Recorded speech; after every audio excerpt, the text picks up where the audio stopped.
काय काय केलं कुठं माहुलीला? हां, माहुलीला शिवकालीन तलाव आहे, तर त्या शिवकालीन तलावाचा गाळा काढला आपण माहुलीला. JSWची कंपनी आहे वासिंगला, त्यांच्या CSR फंडातनं. त्याच्यानंतर आवाळे गावातील 2 तलावातील गाळ काढला आहे आणि पायथ्याशी असलेले 2 तलाव आहेत त्याच्यातला गाळ काढलेला आहे. आणि त्यावेळेस जलयुक्त शिवार अभियान 1 चालू होतं 2020 मध्ये 19-20. आणि आज तिथं वर्षभर पाणी असतं. आजूबाजूच्या ज्या विहिरी आहेत त्याच्याची पाण्याची पातळी वाढली मॅडम. पण तुम्ही आधीच्या पातळी हे केलं होतं का? हो, केलं. यस. किती वाढलंय ते? साधारण 1-2 फुटाचे 2.5 फुटाचे प्रत्येक ठिकाणी वाढलेले. आणि त्याचा फायदा असा झाला, कोरोनामध्ये मॅडम काम नव्हतं, सगळं बंद होतं, तर स्थानिक शेतकऱ्यांनी तिथं भाजीपाला लावला आणि भाजीपाला लावून तिथं शुक्रवारी बाजार भरतो. त्या शुक्रवारच्या बाजाराला ते बाजारात विकून त्यांनी उदरनिर्वाह केला. त्याच्यानंतर तिथं ना पर्यटक फार मोठ्या प्रमाणात येतात. 1-2 प्रकारचे पर्यटक येतात. एक पावसाळी पर्यटक आणि उन्हाळी पर्यटक. फार मोठा कचरा गोळा व्हायचा. कचरा काय करायचा, तर मग कचरा आम्ही तिथं पेटून द्यायचो त्या ठिकाणी. आता कचऱ्याचं काय करायचं, मग मी त्यांना रिक्वेस्ट केली की कचऱ्यासाठी आपल्याला काय करता येईल का. पण त्यांनी आम्हाला एक 40 लाख रुपीचं शेड बांधून दिलं. जे सुका कचरा, ओला कचरा, त्याच्यानंतर प्लॅस्टिक बॉटल आणि काचेच्या बॉटल्स असे त्यांनी तिथं पार्ट केले. आणि दर सोमवारी आपल्याकडे ते कचरा कलेक्ट करायला येतात आणि ते सायनला घेऊन जातात रिसायकल करण्याकरता. आता एक मागच्या 15 दिवसापूर्वी त्यांनी वासिंद 10 गावला प्लॅन्ट चालू केला रिसायकलचा. तर आता ते तिथे घेतात आणि वासिंदला. आणि हे जर पुढे चांगलं व्यवस्थित चालू राहिलं तर ते गावातला पण कचरा घेऊन जाणार. येस. मग किती लांब आहे इकडनं जे तुम्ही सांगितलं तुमच्या सेग्रिगेशन सेंटर? कचऱ्याचं ते मॅडम इथून 1 तास लागेल जायला. 1 तास. आणि तुम्ही जे तिथे गाळ वगैरे अर्धा पाऊण मॅडम तिथं वर्षभर पक्षी आणि प्राणी आले. आणि आता नवीन बातमी मला अशी कळाली 8 दिवसापूर्वी की गावात विहीर करायची होती, तर त्यांनी त्या तलावाच्या बाजूलाच विहीर केली की जेणेकरून पाणी राहील. शिवकालीन तलाव आहे. किती मोठा तलाव आहे मॅडम? तरी तो 80 बाय 120 आहे. मोठा तलाव आहे. हो, मोठा तलाव आहे. 4 महिने सलग काम चाललं. 27,500 मेट्रिक टन गाळ काढला मॅडम त्याच्यातला. मग ते गाळ कुठे टाकला? तो गाळ आम्ही आमच्या वनक्षेत्रात. कुठल्या वर्षी झाला होता? 19-20 मध्ये. 19-20. तिथं बोर वगैरे पण. JSW काय काय म्हणजे त्याच्यात आपल्याला काय काय JSW सगळेच पैसे त्यांनी केले, फक्त आपण त्यांना परमिशन दिली मॅडम. कोऑर्डिनेशन करून दिलं. ग्रामसभेचा ठराव, पुन्हा काम करताना कोणी त्रास देऊ नये किंवा काय, गावातले लोक म्हणून आले. सगळ्यांनीच आम्हाला चांगला प्रतिसाद दिला. त्याचं कुठे रेकॉर्डच मिळालं नाही. आणि त्याच्यानंतर मग चुली फाट्या मोठ्या प्रमाणात हे होत होतं मॅडम की जंगलतोडमध्ये फाट्या सकाळी घेऊन जायचे. तर उज्ज्वलाचा आम्ही कॅम्पस बसवला माहुलीला आणि उज्ज्वलामध्ये सगळ्यांना गॅस वाटप केले. त्याच्यानंतर बॉश कंपनीच्या निर्धूर चुली दिल्या. तर 2900 चुली आम्ही तानसा सेंच्युरीमध्ये वाटल्या. तर त्याच्याने असं होतं की धूर कमी होतो, स्त्रीला त्रास कमी होतो आणि जे फाटी आहेत ते कमी लागतात. आणि त्याचा 6 महिने मॅडम सर्वे केला. त्याच्यानंतर 9 बोरिंग होत्या मॅडम. JSWने सर्वे केला की वापरता येत की नाही, की तुम्हाला ह्याच्यापासून काय फायदा होतोय का. दर महिन्याला येऊन ते रिपोर्ट येस देतो मी. त्याच्यानंतर अजून मॅडम आम्ही त्यांच्यासोबत दरवर्षी मला ते 10,000 बॅग्स देतात. सिमेंट रिकाम्या बॅग्स, एम्प्टी बॅग्स. आम्ही वनराई बंधारे करतो. मुंबईतले सगळे कॉलेजेस, मुंबई युनिव्हर्सिटीमध्ये NSSचे जे हेड आहेत तर त्यांच्याशी कोऑर्डिनेट करून ते पत्र काढतात. मग मुंबईचे कॅम्प आपल्याकडे येतात या भागात. जे त्या खडीला असतात तिकडे आले, आता इथेही येतात. ट्रेनिंग स्कूल आहे शहापूरला गार्डनचं, तर तेही लोक आपल्याकडे येतात आणि आपण या ठिकाणी वनराई बंधारे करतो. वनराई बंधाऱ्याचा उद्देश असा की जे पाणी आपलं जानेवारी फेब्रुवारी म्हणजे पावसात ते वनराई बंधारे काढायला पाहिजे ते काढायला. म्हणून काय होतात त्याची नदी पात्रात पूर्ण ती हे होऊन जाते, म्हणजे भरून जातात. ते काढायला पाहिजे. पावसाच्या आधी ते बॅग्स काढून मे मध्ये ते केलं जात नाही. मॅक्सिमम ठिकाणी काही केलं जात नाही. म्हणून ती तशीच बॅग पडून राहते. परत ते त्याच्यात पूर्ण बॅग्स काढतो आम्ही बाजूला. आपल्याकडे काढलं जातं, आम्ही काढतो.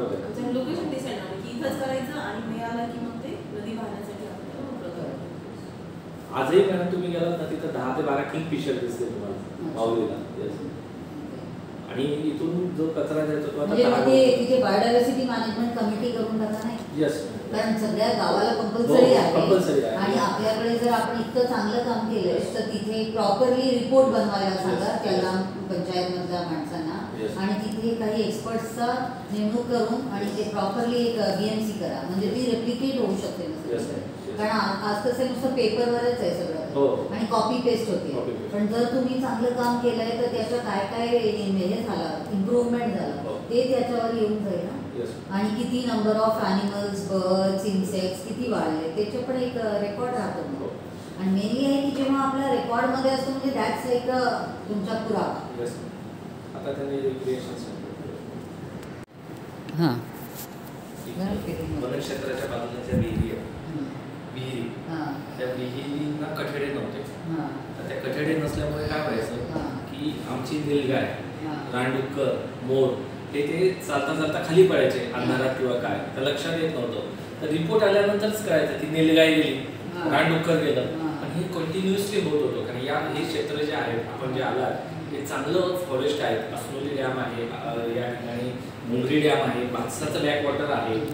तर मुंगरी डॅम इथे जवळ आहे? हो माझ्याकडे आहे. किती लांब आहे इथून? इथून 15-20 मिनिटं. मग मला बघायचं आहे मुंगरी डॅम, कारण मी बरेच वर्षापासून मुंगरी डॅमवर काम केले, म्हणजे डॅम व्हायचा अगोदर. हां आणि तिथे काही काही जर हेरिटेज म्हणजे जसं मंदिर काय होतं मग त्याच्या काही रेकॉर्ड नाही आहे. म्हणजे आपण जेव्हा डॅम करतो ना त्याची एक रिपॉझिटरी व्हायला पाहिजे की म्हणजे काय काय तिथे किती झाडं होते, कुठले कुठले प्रकारचे होते, कुठले ॲनिमल्स, असं प्रकारचं काही नसतो आपल्याकडे. आणि जे आदिवासी आहेत ज्यांचा निर्वाह त्या एरियामध्येच होतात, पण आता त्यांच्या पण रिहॅबिलिटेशनचं काय झालं मला माहीत नाही, त्याच्याबद्दल काही माहिती रिहॅबिलिटेशनचा? हां 100% झालं. मग त्यांना कुठे रिहॅबिलिटेट केलं? त्यांना त्याने मला सांगितलं त्याचं काम झालं, म्हणजे मी येण्याच्या आधीच झालं होतं ते. अच्छा दुसरं असं मग काय केलं आम्ही, सत्य साईबाबा संस्था आहे आंध्र प्रदेशची, अच्छा तर त्यांच्याशी कॉन्टॅक्ट केला की या विहिरींना आम्हाला कठडे करून द्या. हां मग त्यांनी आम्हाला विहिरींना कठडे आणि रहाड बसवून दिले. अच्छा तर अशा त्यांनी 26 विहिरी केल्यात. आपण तुम्ही जर बोलत असाल तर आपण एक नाश्ता केल्यानंतर जाता जाता एक जस्ट एक विहीर बघू. मला वाटतं नाश्ता यायला टाइम तेव्हापर्यंत नाही, आपण नाही, बघूया. नाश्ता तिकडे करायचं आपल्याला म्हणून.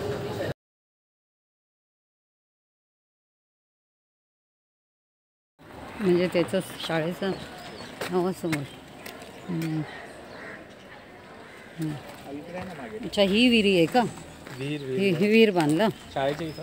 हां ही विहीर आहे. पहिल्यांदा बांधलं गावासाठी की ते तुम्ही बंड कठडा बांधला? कठडा. अच्छा म्हणजे ते व्यवस्थित करून दिला. त्याच्यामुळे काय व्हायचं की एखादा प्राणी हां पडायचं त्याच्यात आणि ते गेल्यानंतरच आम्हाला कळायचं. पण इथपर्यंत ते प्राणी वगैरे येतात? हो मॅडम, आता सगळ्या केल्यात त्याही करून घेतल्या आम्ही त्यांच्याकडनं. बाहेरच्या पण केलं ना आम्ही. काय बाबा हे विहिरी असं करून घेतलं तर बरं वाटतंय का? हां आम्ही म्हातारीमध्ये करायला पाहिजे का नाही, त्यांना एवढी घाण झाली एवढी काय काढायला हां हे लोकांना करायला पाहिजे. अच्छा पण ह्या विहिरीच्या आतमध्ये हे सगळं चांगली विहीर अगदी शुद्ध पाणी असतं. पण झाडं खूप झाले याच्या आतमध्ये बरं, पण ग्रीनरी झालं एकदम, म्हणजे ते खराब कचरा पडणार नाही ना इकडचं तिकडचं, त्यामुळे ते चांगलं झालंय. उलटा असंच पाहिजे. पण गाववाल्यांना मग ह्या विहिरीतलं पाणी मिळून जाते. Good good. आणि दुसरा काय स्रोत आहे ना पाणीचा? हा एकच विहिरी आहे? हा विहीर एकच आहे. एकच आहे गावात आहे ना. अच्छा म्हणजे कुणाची लाईन येते पाणीचा? प्यायचं पाणी? प्यायचं पाणी येतं ना. हां मग ते कुठून मिळते, म्हणजे कोण देतो प्यायचं पाणी? प्यायचं पाणी मॅडम इथे डॅम आहे त्याच्यातनं पाणी येतं ना. कुठलं डॅम? मुसईचा डॅम आहे. हां मुसईचा डॅम आहे. मुसई. हां मुसई. आणि आपला मुंबरी किती लांब आहे? मुंबरी इथून 5 किलोमीटर आहे. अच्छा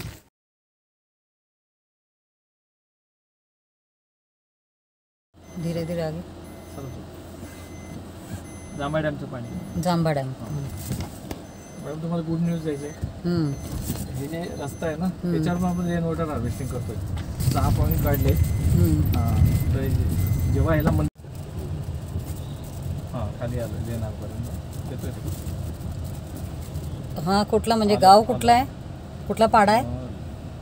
पुढे लेनाड आहे. नाही पण हा लेणार गावच आहे. हो लेनार गाव पुढे. आगेलो आगेलो.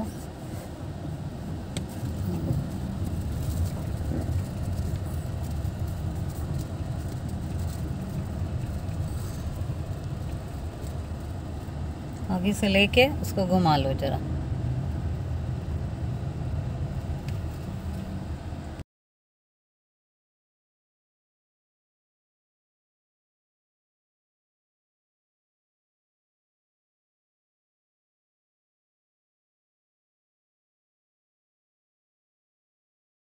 आपल्याला दिसते की आपण नदीला काही बाजूला सोडलंच नाही, कारण आपल्याला जी नदीची एक blue line, red line, flood line हे सगळं असतं. ऍक्च्युली कन्स्ट्रक्शन जे आहे ना 15 मीटर जेवढं पाहिजे तेवढ्या वाच्यावर बंगलो कुठे आहे ते 15 मीटर सोडूनच केलेलं आहे. इट्स म्हणजे plan. No but you cannot do this also, this structure also you cannot do. Madam हा जो आहे ना, don't tell me about that. See तुम्ही मला दाखवणार तुमच्या बंगलो तिथे आम्ही तेवढा जागा सोडला, पण you are not then allowed to do all this work. You are not allowed to do all this work. बघा तसं काय नाही. हार्ड लँडस्केप काही अलाउड आहेत. Hard landscape.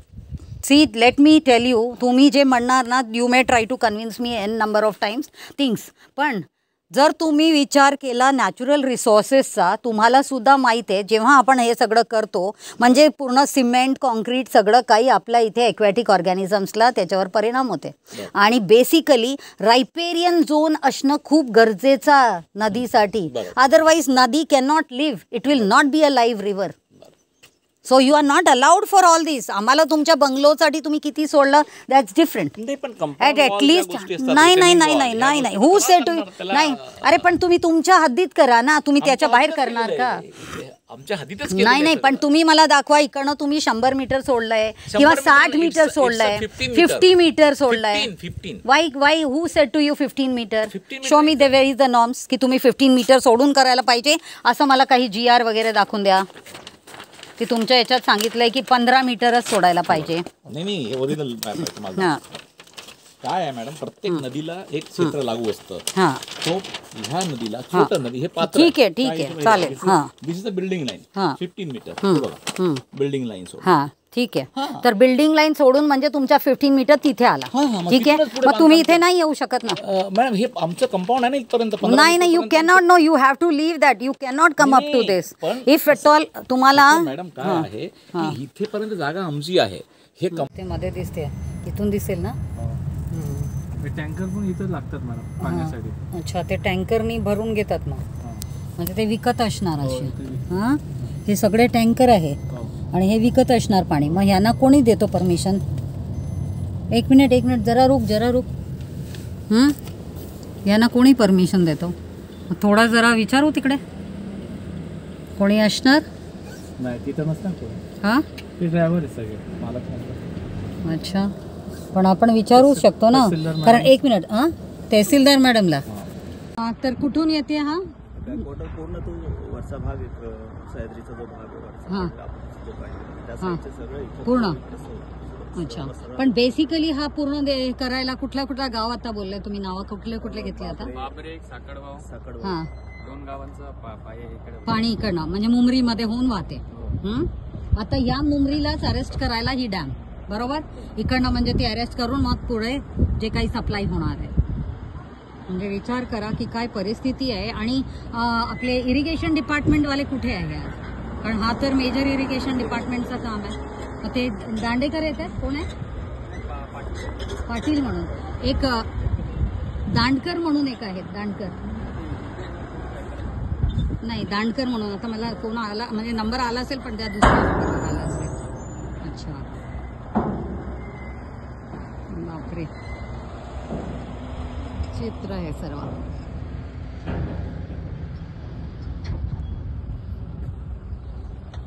म्हणजे 413 हेक्टेयर आणि मग किती वेजिटेशन, किती एनिमल, कितना इंसेक्ट, सब खत्म करके इस तरीके का खाली एक पानी का स्टोरेज बनाने का, I don't think this is a worth idea.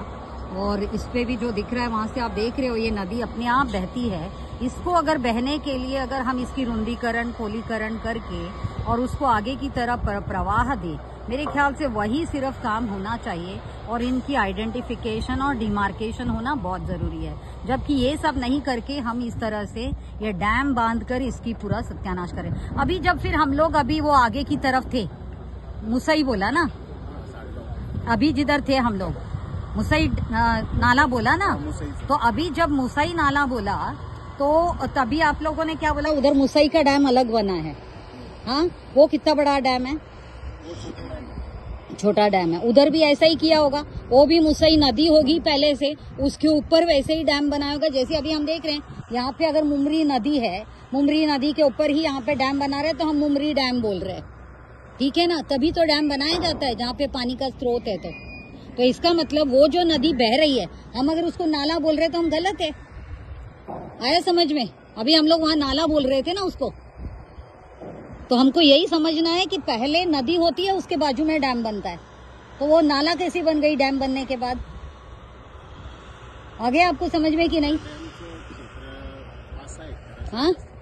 किती हसू दे, पण का बनलं गेला असेल ते तिथे?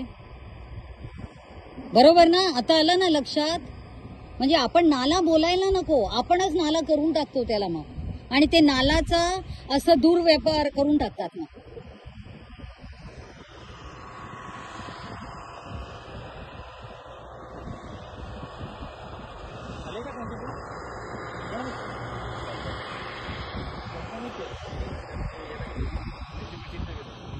कंपनीचे नको, मेजर इरिगेशन माइनर इरिगेशन वाले कौन है? हाँ, आप यहाँ के कॉन्ट्रैक्टर हो? हाँ, कौन सा कंपनी कर रहा है ये काम?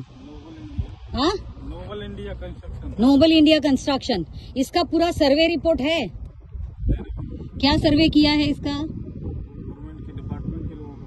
उनके पास है, लेकिन क्या सर्वे किया? सर्वे किस चीज का किया? जब आपने ये बनाने को लिया तो सर्वे किस किस चीज का किया? आप तो कंपनी वाले हो, पता नहीं है? नाही माहित आहे. तर म्हणूनच मग इरिगेशन मेजर इरिगेशन वालेच पाहिजे. बरोबर. चला.